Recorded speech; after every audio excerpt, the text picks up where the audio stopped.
Well, with the World Cup over, that can only mean one thing. The Premier League is back. Proper football that we're all really invested in and are going to be more disappointed about than the results of the World Cup. And with that, after a short sabbatical, I'm back talking about all things Tottenham, match reviews, my opinion, that kind of thing. Have you missed me? Probably not. Have I missed doing these videos? Yeah, there's been a bit that I could have kind of said around the World Cup, if I'm being honest, but I'm not a massive fan of international football. I do watch the World Cup, I do watch the European Championships. I'm not a fan of kind of the qualifying and all that malarkey. I don't kind of bother with all that. The Nations League is a waste of time and all those kind of friendlies and stuff. I'm not a fan.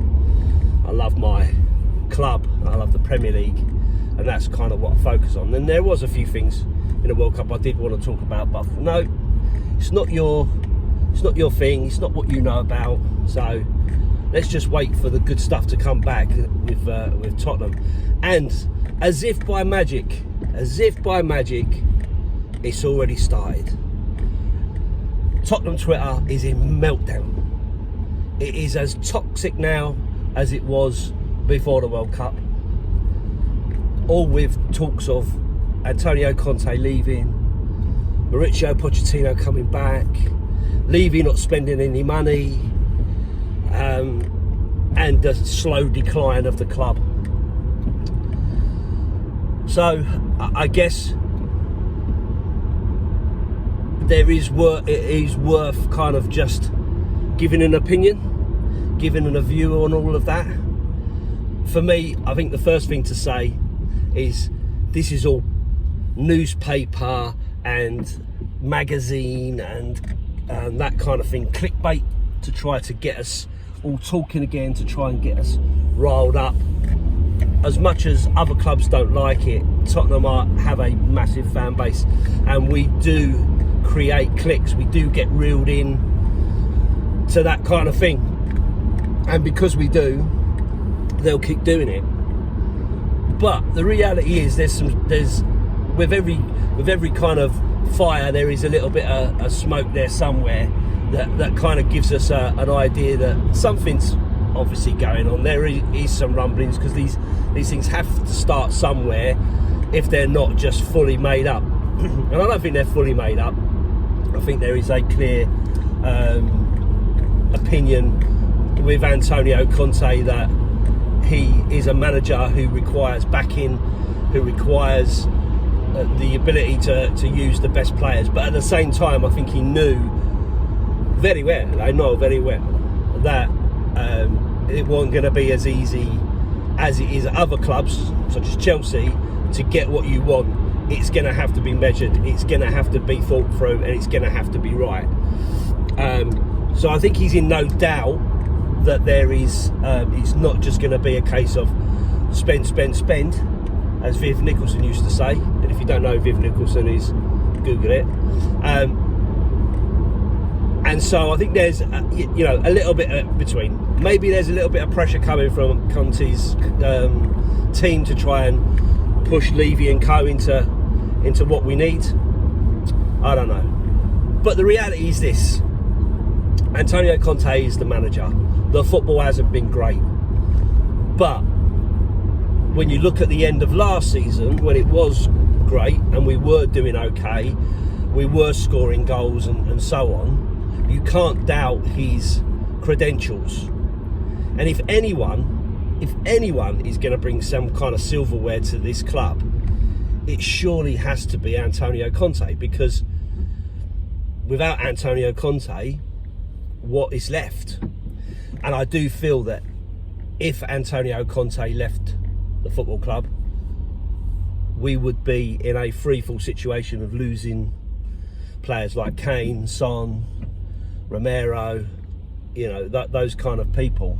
Kulusevski maybe, although these guys are kind of new to the club, maybe on longer contracts, but I'm sure they would be looking at more lucrative options, because I think that Conte does have a certain amount of pull that kind of brings players in. So for me, I think Daniel Levy and co have a big decision to make as to what they want, because if Conte wanted to leave, I think my personal view is, I'm rambling a little bit, apologies, because I don't script any of this, I kind of just talk about it on the fly, but my opinion is this: Antonio Conte will stay till the end of the season, because he has a contract till the end of the season. Then there is the opportunity to extend that contract. I believe the club will want to extend that contract, but he may well say, Conte that is, well, I wanted this, you delivered that, I've got us here, I wanted to be there. That may well be the tipping point as to what decision he makes. So the club have to make a decision about what do they want. Do they want to push on? Do they actually want to get silverware? Do they actually want to achieve something? Or do they just want to keep doing what Arsenal did for 20 years, where they were, getting into the Champions League because that's where the cash cow is, that's where you develop your brand and so on, and that's good enough? Because it might be good enough for the club, but certainly it's not good enough for the fans, and it won't be good enough for the players, and it won't be good enough for the manager, for sure. So they're only going to be able to keep hold of him for a certain amount of time before that becomes a bit of an issue. So I guess we'll see where that goes. But I think the end of the season will tell us a lot. I don't think we'll find out too much in the January transfer window, but I think we will find out by the end of the season. In terms of Mauricio Pochettino, I love Poch as much as the next Tottenham fan. I think he did a fantastic job for Tottenham, and I think there would be a possibility of Pochettino coming back, because I think from Levy's point of view, if he was to lose a manager with the credentials of Conte, the only thing that would appease the fans would be the return of someone like Pochettino, who is a massive fan's favourite.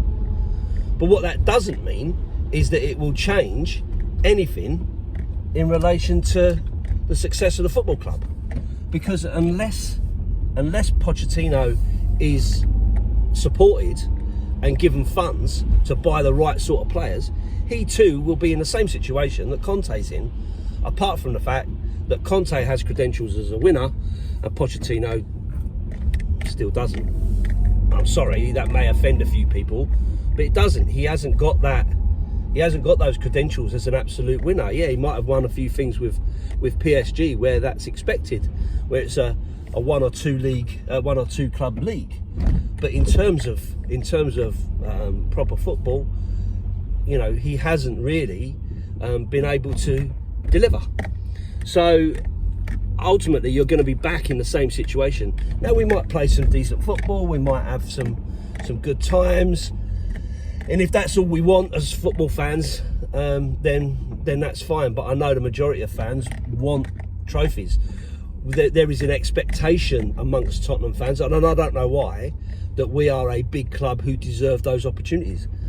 Personally, I don't think that's the case. I don't think you can sit there and say Tottenham are deserving of anything. I don't think any club is in that position, because if that was the case, we'd all be out there getting those trophies. The reality is, the clubs that spend the most win the most. And that's just a disappointing fact, but it is a fact all the same. So unless we actually start behaving in that sort of way, I don't see us really getting anywhere further than where we are. And that's sad. That's sad. So it really depends on the view of the owners as to what they want. You may fluke a cup here and there. It may happen, we've seen it, but the reality is the biggest clubs that spend the most win the most, and that's what Levy and co have got to compete with. The question is, are they prepared to do that? and I'm not sure they are. And if we lose our manager, that's one less advantage that we've got. But ultimately, if Poch was to come back, I would be pleased to see him, because I love the man, and it would appease us to a certain extent. But it's not going to take us to the next level. So anyway, short and sweet, I'm afraid. I'm off to work. I'll see you on the next one. Up the Spurs.